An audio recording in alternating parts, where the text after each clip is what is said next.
pengersa wakil takin, Kiai Adi, Kiai Munawir, juga kepada Saibul Manakib Bapak Haji Munasik beserta istri dan keluarga besarnya. Semoga dengan keberkahan dari manakib ini, niat baik, hajat baik, cita-cita baik yang lama, yang baru ataupun yang akan datang diijabah, dikabul Allah, amin. Sebenarnya saya nggak perlu bicara, nggak perlu ceramah, nggak perlu memberikan tausiah. Ini sudah ada dua guru kita. Saya hanya cerita saja. Mungkin sebagian daripada yang ada di sini sudah tahu siapa saya, dan sebagian juga ada yang belum tahu. Saya ikhwan lama yang baru mendapatkan hidayah taufik dari Allah Subhanahu wa taala melalui pengalaman-pengalaman yang selama ini saya hadapi, yang selama ini saya betul-betul perdalam. Di antaranya pengalaman di dalam kemursidan, di dalam mempelajari tentang Thariqat Qadiriyah Naksabandiyah. Jadi kita ini ahli suluk, Pak. Kita ini ahli suluk. Ada ahli tabaruk, ada ahli suluk. Pengalaman saya selama hampir dari bulan Januari sampai bulan Juni, saya terus-terusan diuji oleh Allah dengan suatu penyakit.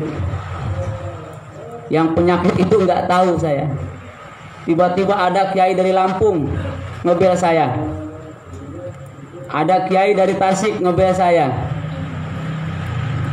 terus ada lagi dari Bogor ngebel saya. Saya nggak tahu itu kiai kok tahu saya, ngebel ke saya. Apa yang beliau ucapkan? Sama semuanya. Kiai itu sakitnya bukan sakit biasa. Pernah apa enggak? Dulu, ini sebelum saya jelasin ke beliau, ke yang tiga itu. Dulu pernah enggak memusuhi seorang waliullah? Kata saya, kalau saya memusuhi belum pernah. Ini dengan kiai siapa ya? Enggak, saya pengen nanya aja katanya. Hampir semuanya sama, tiga-tiganya itu menjelaskan tentang itu. Memusuhi seorang waliullah. Saya jawab, saya nggak pernah memusuhi waliullah. Cuma saya pernah menegur. Kalau musuh nggak pernah, saya pernah menegur. Gitu. Singkat cerita, coba dipikir-pikir. Akhirnya saya pikir-pikir. Dalam perjalanan itu bulan Maret. Bulan Maret itu. Itu mimpi terjadi bulan Januari. Mimpi itu. Ini 15 menit cukup nggak ya? Nah, singkat aja ya. Bulan Januari, pernah dengar gak di Facebook? Saya merobek spanduknya Abah Awas. Pernah? Saya orangnya nih. Ya, ini saya orangnya. Rambut saya lagi gondrong. Ya, tapi kegantengannya nggak berubah.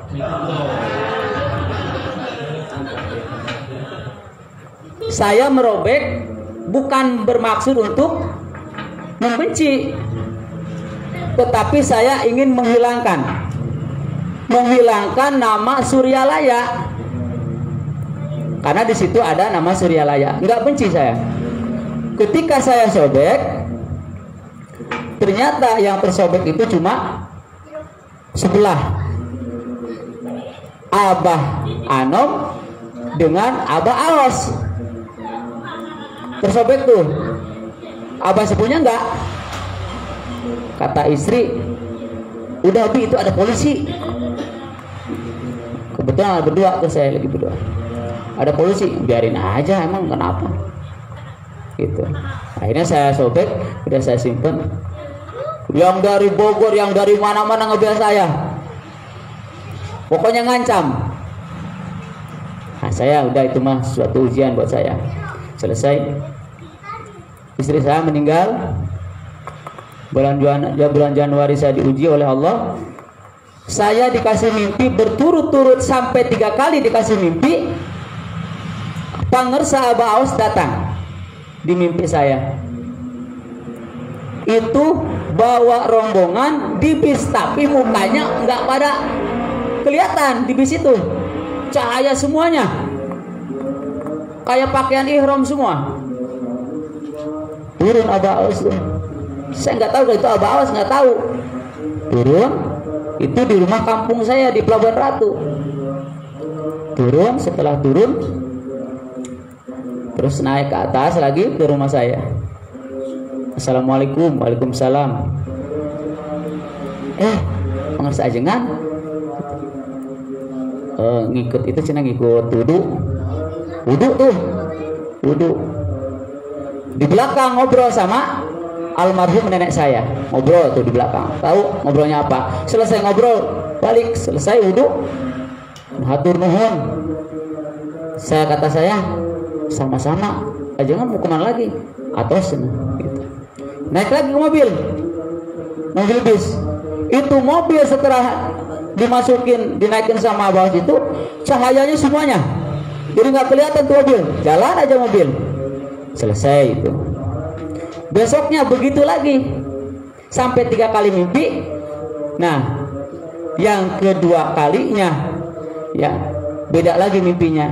Mimpinya itu ketika saya dalam keadaan sakit, ketika itu dikasih fotonya pangersa Abah Anom. Dikasih foto pangersa Abah Anom. Setelah dikasih foto itu, saya lihat fotonya. Ada Abah Anom muncul di dadanya Abah Aos. Ada Abah Anom, ada Abah Aos. Ini ada apa sebenarnya? Saya sakit kenapa sih ini? Nah, ini ketemunya ketika ada Kiai Lampung ngomong seperti itu.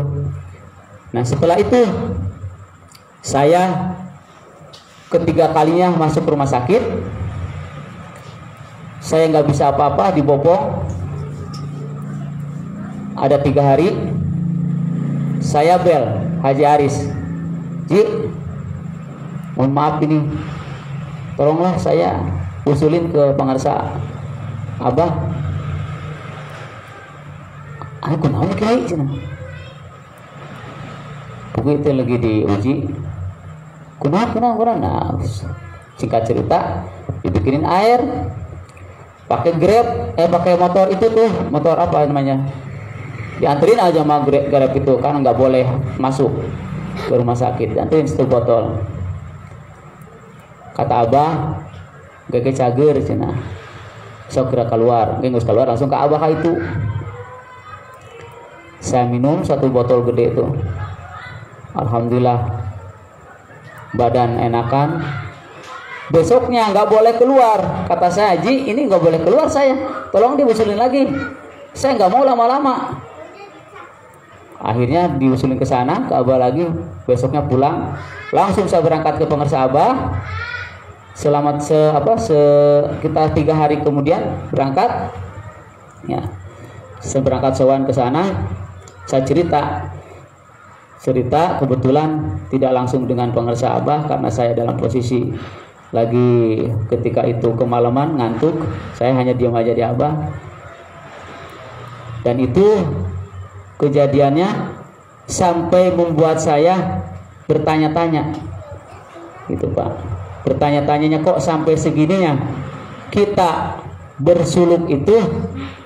Kata pangersa Abah, saya nanya ke beliau dalam rangka kholwat, bah sebenarnya ada apa sih? Kok saya diberikan ilafat seperti itu? Kata Abah, ini mah mudah-mudahan omongan Abah ya, mudah-mudahan omongan Abah. Karena saya yakin pengarsa Abah Anom. Kata beliau gini, lamun hayang diajar ilmu jeung ibadah amaliyah ka aos, itu ngomongnya.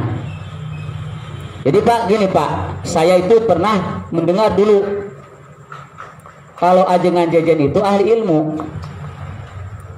kalau ajengan gaos ahli amal. Saya pernah dengar gitu. Nah ketika itu saya yakin yang ngomong itu Abah, karena tidak jauh berbeda dengan omongan itu. Lamun hayang ilmu jeung bisa ngamalkeun ka aos, bilangnya gitu. Oh berarti saya harus ke sana. Tetapi beliau tidak menyebutkan, hanya saya yang bisa menafsirkan siapa itu pengarsa Abah Aos. Biarin Bapak sekali nggak usah tahu, ini mah rahasia saya. Ya, yang jelas saya yakin beliau pengarsa Abah Aos itu adalah seorang mursyid. Amin ya robbal. Gitu. Nah Bapak sekalian, yang saya pernah dapatkan dari pengalaman itu, ternyata sekarang ikhwan akhwat yang ada di Suryalaya itu hanya sebatas tabaruk. Tahu tabaruk? Tabaruk itu hanya sekedar mencari keberkahan, tidak berguru. Tidak berguru. Paham nggak? Awas.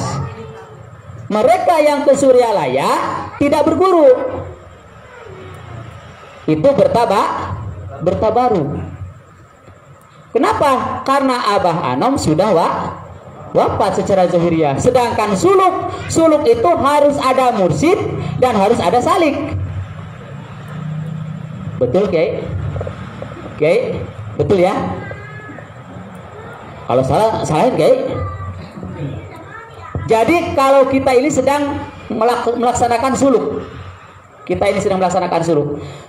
dan seorang mursyid yang diterima ya memiliki seorang murid yang ahli suluk, dan suluk hanya dimiliki oleh seorang murid yang memiliki mursyid. Jadi tidak dikatakan suluk kalau murid tidak punya mursyid. Do you understand? Paham? Nah, jadi gitu ya.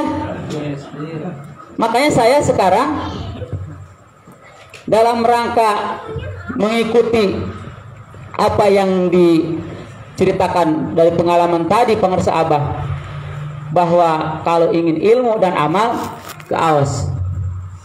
Saya masih berpikir waktu itu, masih panjang lebar. Setelah terjemahkan oleh saya, ternyata saya baca dalam kitab itu bahwasanya seorang murid itu tidak jadi suluk, tidak jadi salik kalau tidak punya mursyid. Hanya sebatas bertabaruk saja. Artinya mencari keberkahan saja.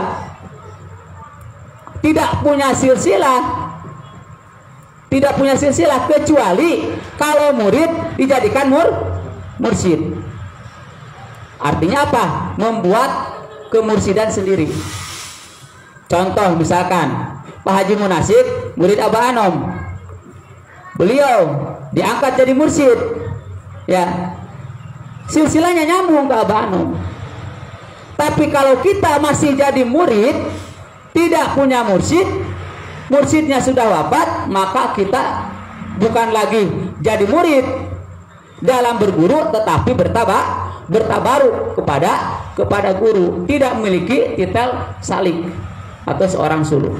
Makanya alhamdulillah ya, saya diberikan oleh Allah ujian dengan diberikannya suatu penyakit ya. Alhamdulillah saat ini saya masih bisa berjalan, masih bisa bicara, masih bisa bertatap muka dengan bapak sekalian, dengan ikhwan ya, ikhwan akhwat semuanya dalam keadaan sehat pula. Saya bisa memberikan pengalaman saya. Jangan ragu dengan Abah Aos ya, masalah kemursidan itu, karena memang tidak akan bisa didapatkan pengalaman-pengalaman itu tanpa ada perjuangan-perjuangan. Saya Ya, orang yang paling pertama dulu, orang yang paling pertama, yang paling vokal di medsos, ya, yang paling vokal di medsos. Kenapa? Karena saya tidak menerima apa? Menerima tentang keberadaan Abah Os. Tetapi setelah saya diberikan oleh Allah ujian seperti itu dengan berbagai macam pengalaman saya, diantaranya saya selalu berholwat memohon kepada Allah agar diberikan petunjuk, ya, alhamdulillah. Dengan petunjuk itu ternyata benar apa yang ditunjuk oleh Allah Subhanahu wa taala, bahwa Abah Os itu adalah seorang mursyid, ya, seorang mursyid. Insya Allah mudah-mudahan kita bisa mengikuti beliau, ya, kita menjadi ahli ilmu dan ahli amal, bukan hanya sekadar ahli ilmu saja, tetapi harus jadi ahli amal. Kalau orang ahli amal pasti ahli ilmu. Insya Allah, mudah-mudahan.